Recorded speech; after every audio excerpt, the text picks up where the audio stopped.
Welcome to another edition of Teach the Geek interviews. My name is Neil Thompson. I'm the founder of Teach the Geek. I work with technical professionals so they can present more effectively, especially in front of non-technical audiences. And you can learn more about that at teachthegeek.com. Again, that's teachthegeek.com. If you're watching this on YouTube, a like or a comment would be great. And if you're listening to the podcast, well, a review would be helpful. Again, today my guest is Kelley Carlstrom. She's a pharmacist and has found her niche training other pharmacists about oncology. Didn't know pharmacy and oncology could be in the same sentence? Well, you know now. As part of owning her own business, KelleyCPharmD, she is active on LinkedIn as a creator and attends many conferences to network. Want to get better at LinkedIn or networking? Then you're in the right place. So welcome to the Teach the Geek interviews, Kelley. Thanks so much for having me, Neil. I'm excited to chat with you today about this. Wonderful. So I guess the first question I have is, what drew you to pharmacy in the first place? Oh, wow. That was a long time ago. So I didn't know much about pharmacy when I was younger. I was very interested in science and math in high school, but I didn't have anybody I knew that was in pharmacy or really in a healthcare profession. So I stumbled along in some different areas of practice. And then I met some pharmacists working as a technician. That's how I got started in pharmacy. I was a technician at a grocery store chain pharmacy, and transitioned into working at a Kaiser Permanente, which in the pharmacy world is kind of the best side of retail pharmacy, if you will, because they're a closed system. So you only have to work with the Kaiser insurance. You don't have to work with all the other commercial insurances. And it was just such a great opportunity and experience. I got to meet a lot of other pharmacists that had been there for a long time, and they encouraged me to go to pharmacy school. And the rest is history, as they say. Okay, nice. But I also did mention that your specialty is in oncology. So what was the motivation to go into that specialty? Yes, oncology is not where I thought it would end up. Let me tell you, it was not my favorite subject in pharmacy school. And that's because it's really hard to learn oncology, lots of immunology, lots of complex science. And I graduated in 2010. And even back then, I mean, since then, oncology has exploded in the past decade. There was still a lot going on when I was in school, but it's even more challenging now. And I ended up in it because during my last year of pharmacy school, when we're in clinical rotations, my grandmother got AML, acute myeloid leukemia. And I was the only one in healthcare in my family at the time. And I got a crash course in all things leukemia and cancer and bone marrow transplant, which is a treatment she ended up receiving. And that really changed the trajectory of my career. I went on to do postgraduate residency training, which is not required in pharmacy like it is in medicine. It's people want to do it if they want kind of a stepping ladder and to get into specific specialties or get extra mentoring, extra time, kind of learning the nuances of pharmacy. And I went in and I went on and did 2 years of residency, and then my second year was specializing in oncology, and I've been in oncology and loving it ever since. Okay, that's great. Kelley, when it comes to pharmacists, at least for myself, when I think of a pharmacist, I think of the person at the CVS. You have your prescription, you give it to them, they give you the drugs, and you leave. but when but I've never really thought about pharmacy from any other angle. So if you're a person who is a pharmacist and you specialize in oncology, what kind of work do you do? Yeah, there's so many opportunities in oncology for pharmacists, Neil. I mean, and it's exploding kind of every year. So the typical place where pharmacists work in oncology are in cancer centers. So that could be in a large academic center, like the big cancer centers of the country, like MD Anderson in Texas or Memorial Sloan Kettering in New York. But there's more than 1,500 cancer centers across this country that are accredited. And that's a lot of cancer centers. So think about how many states we have and how many cancer centers we have. And that's often not even including the small kind of private practice settings that are still practicing and taking care of patients with cancer. So there's a lot of cancer centers, and especially the big ones, they employ a lot of pharmacists, both in roles compounding chemotherapy. So some of our chemotherapy comes kind of ready to administer, if you will. And some of it needs to be compounded in a clean room by a pharmacist. So a lot of pharmacists work in that role. Pharmacists work in what are called clinical specialist role. That's one that I've done in the past, where you work in a pretty niche area. I worked in bone marrow transplant, And I was part of the medical team. So I rounded on patients. I saw patients in clinic. I helped physicians determine best treatments. I helped manage toxicities. I did a lot of patient counseling, a lot of one-on-one patient care roles in oncology pharmacy. But there's also a lot of other types of roles. We have specialty pharmacy is a big one where oncology pharmacists work. So these are pharmacies that are similar to what you were thinking, where you go in and you get your oral medication filled, but they call them specialty pharmacies because they dispense specialty drugs. And specialty here in the US typically means really expensive. And most of oncology drugs, especially the oral drugs, are really expensive. So they get dispensed through these specialty pharmacies. And the pharmacists that work there work with the patients a lot on the telephone. They call them and say, hey, we're ready to ship you out this prescription. They do assessments. They find out how the patient's doing, what toxicities they had in the last cycle, and really help them navigate the process of taking their own chemotherapy at home, which is what they do when you get an oral chemotherapy. So those are kind of the common patient-facing roles, but there's actually a lot of stuff behind the scenes too. There's pharmacists that work in informatics. So that's the technical side behind healthcare, whether that is building treatment plans and the electronic medical records or other technical components. I've done work on the clinical content side, working at technology startup companies. There's people that work for insurance companies that specialize in cancer. I mean, I could keep going on. There's so many opportunities. Wow, I had no idea that pharmacy could be that diverse.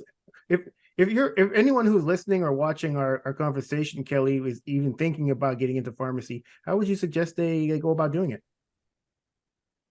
Getting into pharmacy. So what I would do is because there's so many different areas of pharmacy, I would start asking around, as we're talking about networking today, right? So it's all about kind of figuring out who has information that could be valuable to you. So start asking around, do you know anyone that works in pharmacy? And start making some of those connections and really try to understand what is it about the different roles in pharmacy that appeal to you, because there's so many different roles. And again, oncology is one niche, but there's so many others, like infectious disease. Obviously, that was a big player during COVID. There are And that actually has to do with KelleyCPharmD. What was the motivation to start your own business?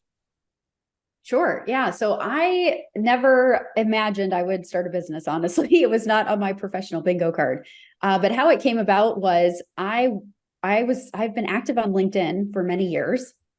And I started getting a lot of messages from other pharmacists that are working in oncology, and they were looking for resources to learn. So these are pharmacists that were typically working at the smaller community cancer centers, were not residency trained, like how I got into oncology with my postgrad training. They were kind of in the right place at the right time. There was an opening. They raised their hand and said they'd be willing to work in oncology, which as a point to make, that is a really uncommon thing for pharmacists to do, because oncology is very scary for most of us, dealing with chemotherapy and all the complications of chemotherapy and how toxic these drugs can be. Oncology typically gets people to kind of back away from that specialty. So these are pharmacists that have leaned in and have said, yeah, I can do this. I can learn it. And we're trying to figure out how to actually learn the content on their own. And so I would send them a lot of resources, a handful of websites or guideline articles or YouTube videos, things like that. And I had kind of a standard reply. I was getting so many of these messages that I would just copy and paste it. Here's my kind of standard resource list. And I just kept getting so many of those messages that I realized, okay, there's obviously a gap here. And what is filling this gap? Is there anything filling this gap? And I realized there was not anything that was specific for these pharmacists. So I took some time to really noodle on it and think on what could I do? I knew I had the knowledge, I had the background and the training that I could do it, but how would I structure it, and how could I offer the best support to these pharmacists? And that was kind of how my company got started and how it's been growing now into 2024, I'll be 5 years. So I'm about 4.5 years right now. Wonderful. That's great. Congratulations on making it almost to your 5-year anniversary. That's great. Thank you. Wonderful. So, I mean, I mentioned in the intro that that you create a lot of content on LinkedIn. So how does LinkedIn figure into your business strategy for KelleyCPharmD? LinkedIn is a really important part of my strategy, both from my business strategy, but also my professional as a pharmacist strategy. And that's because I've realized over the years how important our networks are. You know, a lot of jobs, you get a lot of jobs through your network, not so much kind of cold applying to jobs. I think a lot of us realize that now.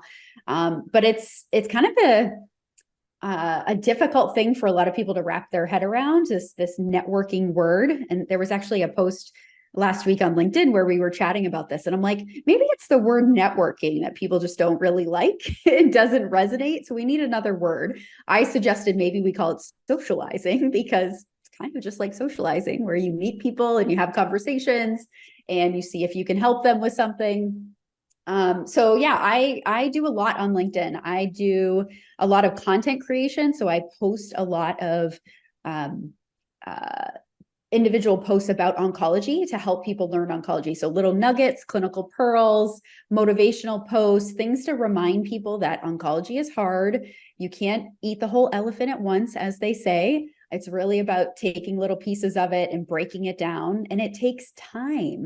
This is what people, I think, you know, we all want to get to the end goal as fast as possible. And that's not going to happen in oncology, because there's so many diseases. They're all different. There's so many different treatments. We get a new drug approved or something changes in the label almost every week in oncology. I mean, it's really, really difficult to keep up. So a lot of my content is based around helping people learn the nuances of oncology and help them understand that you're running a marathon here. Nice. That's excellent. So, I mean, you certainly mentioned networking, and the idea of going to conferences to network is something that many of us have done in the past. Certainly, it's something that I've done. And in fact, I'd argue that so many people, the reason they go to a lot of these conferences is for networking, socializing, whatever word makes you comfortable. So when it comes to going to conferences to network, how do you go about doing that? Yeah, I have a strategy for conference networking. And I'll tell you, in the past, I would go to conferences for the content, like the educational sessions. I would go to learn. I don't go for the content anymore. In fact, I was just joking with a colleague of mine that in pharmacy, we have continuing education credits we have to get every year to maintain our license. And I have 3 times as much as I need this year. And I still went to 4 other conferences. I didn't even apply my credit because I've been to so many of these conferences. And I'll go to sessions and I'll kind of absorb what they're talking about, but I go for the time in between the sessions. So if we're thinking about strategy, if we back up a little bit, this is how I think about conference strategy. First is to do some homework ahead of time. So really assessing, okay, what are my goals at this conference? Maybe it is to learn all of the content that's in the sessions, but maybe it's I'm looking for a new opportunity, or I'm looking to network with XYZ people that are in this specialty because I don't know anything about it and I want to learn a little bit more. So, understanding what do you want to get at the end of this conference? And then research the sessions that are there. What types of educational content will be presented? And if possible, who are the attendees? So I went to one in this summer for oncology pharmacists, and they share the attendee list ahead of time. Now, sometimes that can be super overwhelming if you have hundreds and hundreds or thousands and thousands of attendees. So you can't go through everything, but it's worth kind of glancing at the attendee list and seeing if you can research some of those people ahead of time. Definitely the presenters. I would look up who the presenters are ahead of time.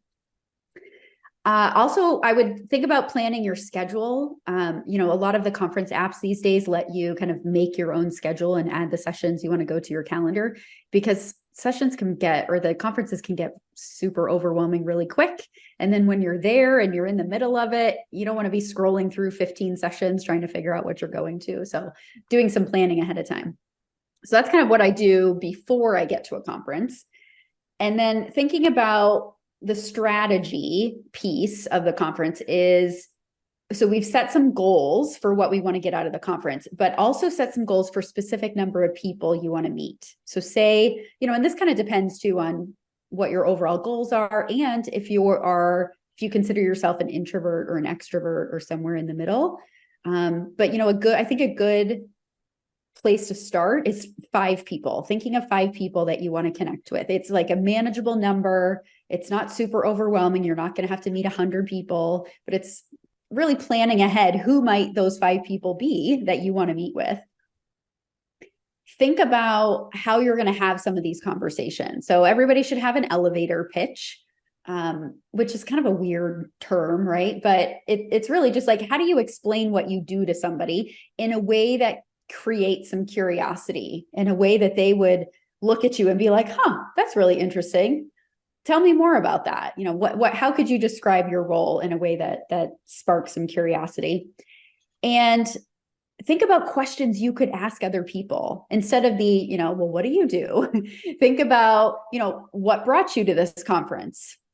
What are you working on that you're excited about right now? Or, hey, have you read any good books lately or listened to any good podcasts?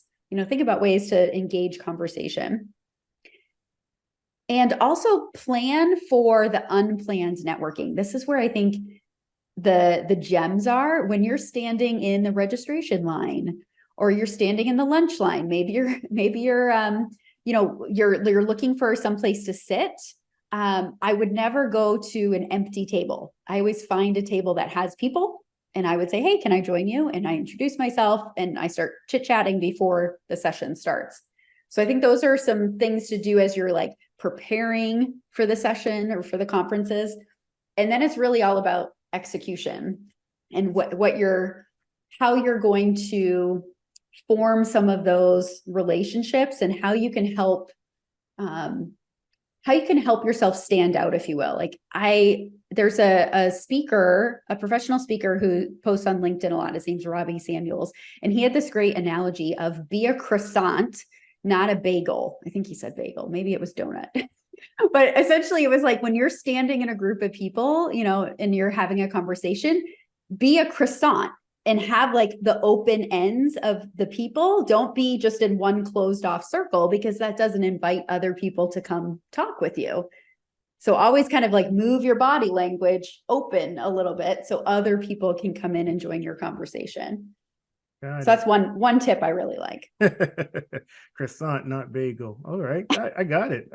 That's wonderful. The visual actually helps, and just kind of just seeing what that meant. Yeah, I fully agree with what you're talking about, Kelley. And here's something that I often struggle with. So I'm curious to see what you have to say about it. Starting conversations is fine. What about ending them? How do you go about ending conversations so you can go speak to somebody else? Yeah, I love this one. So, and it's important to think too, like, don't overstay your welcome, because everybody's there's a lot going on at conferences, right? And be prepared for interruptions, because inevitably that's going to happen in probably almost every conversation. Somebody's going to come up and tap the other person you're talking to on the shoulder, and they'll be like, oh, you're my long lost friend from grad school. I haven't seen you in a decade. Everybody's going to get pulled in different directions. But one thing that I think this also came from Robbie Samuels that I thought was really helpful is thinking of a question that helps kind of steer towards the end of the conversation, which was, hey, I don't know that many people here. Is there anyone that you think I should meet? That not only helps signify, hey, we're wrapping up this conversation, but it also might get you an additional connection. And they'll be like, oh, so-and-so over here in the blue blazer, they would be a good person to talk to, because they're also interested in ABC that you were talking about. Okay. I think another one is to connect with them on LinkedIn. So say, hey, it was so nice chatting with you and meeting you here. Are you on LinkedIn? I would love to connect with you right now. And by right now, I mean, I pull out my phone and do it right then, because you're not going to remember later. And I always will kind of bring up the connection message. And this is a little tricky on the app. So you have to press the 3 dots, because the default connect button will just send an immediate connection, but won't send a message. So you have to do the personalized invite. And I always try to do that, because a week from now, you're going to forget where you met this person. But if you write a little message and say, hey, Neil, it was so great to meet you at this conference. Then, 4 months from now, if they pop up in your feed again, you'll get that message and say, oh yeah, we connected at that conference. I forgot about that. It's a really good context later. Yeah, 100%. All right. So now, for anyone who's tuning into this conversation, they know when someone mentions LinkedIn, you know it's wrap up time. You know what time it is. That's wonderful. Yeah, that's great. I really like the suggestion also of asking if there's anyone else that you think that person should meet or that I should meet. I think that's a good question to even ask. Just like you said, now you're this person's helping you expand your network possibly by suggesting other names. Yeah, that guy over in the blue shirt. Mm-hmm. Yeah, blue shirt guy. Wonderful. I'm gonna go talk to him now. good talking to you. Oh, before I leave though, let me get that LinkedIn. Yeah, I like that. We can combine both of them. I'm learning now, boy. I'll say too that some conferences have a buddy system. I know one of the oncology pharmacist conferences I go to every year, they have a buddy system, and not a lot of people take them up on it. And so I would encourage you to look at conferences and see if they have some sort of matching, because I was matched with several people and I just took them around with me and introduced them to everybody I know. And it was very helpful for them to get exposure, not just to the meeting and how the meeting was set up and structured, but also like immediate access to my network and the people that I know. So that's a great tip too, both for conference organizers. If you're doing a conference and you don't have a buddy system, consider putting one in. Oh, yeah. I experienced that for the first time last year. I attended a conference put on by the National Speakers Association, and they had a buddy system, a buddy program. And I was matched up with somebody that had attended. I think you have to have attended at least a couple of those that meeting before.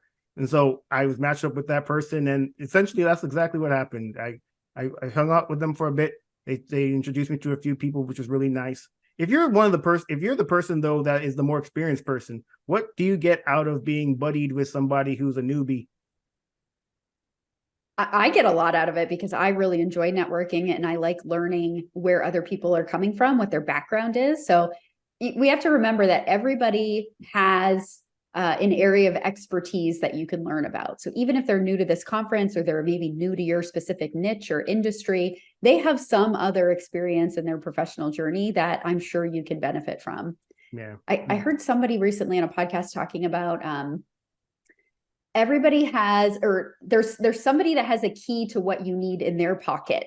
So it's like trying to figure out what information do they have that could unlock something for you? And it's not going to be every conversation you have, but you might be surprised. You might be surprised who they know or where they've worked or what industry they're also kind of parallel connected to that could benefit you or give you more insight into something you've been looking into. Yeah, it's an interesting way to look at it. Oh, you know what? I don't know if you've ever experienced this, but have you ever been at a conference or just in a networking event, period, and you're speaking to somebody and you get the sense that they're speaking to you because they're trying to figure out what you can do for them? And at least for me, it could be quite unsettling, especially if they get the sense maybe a few minutes into the conversation that I'm not sure this person could do anything for me. I'm not sure this person can buy whatever I'm selling or, just do anything for me, period. So now I'm looking over the shoulder to see who else I could beat. And I'm getting to that LinkedIn question. You ever been in that kind of situation? And if so, how do you deal with those? I have. Yeah, I think that's kind of the equivalent to like the spammy messages on LinkedIn. As soon as you connect with somebody and you get a message that tries to sell you something. I think it's, again, just trying to listen more than you talk. So maybe ask some questions and trying to figure out, is there anything that you could learn from this person? And, not everybody's going to be a useful connection at events like this, but I think of it as practice. At least you get more interaction with people. You get to kind of work out some of those cobwebs of the kind of small talk and, try to wrap it up as soon as you can and move on, because not everybody's going to be a win in the networking department. Yeah, 100%. This has been a really great conversation, Kelley. Thank you so much for being a guest. How can people get in touch with you? LinkedIn is definitely a great place because that's where I hang out all the time. Excellent. All right. LinkedIn it is. And this has been a great conversation. As I mentioned, this has been a great conversation. Thanks again for being a guest. For the people that are still here, this marks the end of another edition of Teach the Geek interviews. My name is Neil Thompson. I'm the founder of Teach the Geek. I work with technical professionals so they can present more effectively, especially in front of non-technical audiences. And you can learn more about that at teachthegeek.com. Again, that's teachthegeek.com. Until next time, take care and stay safe. Thanks, Kelley.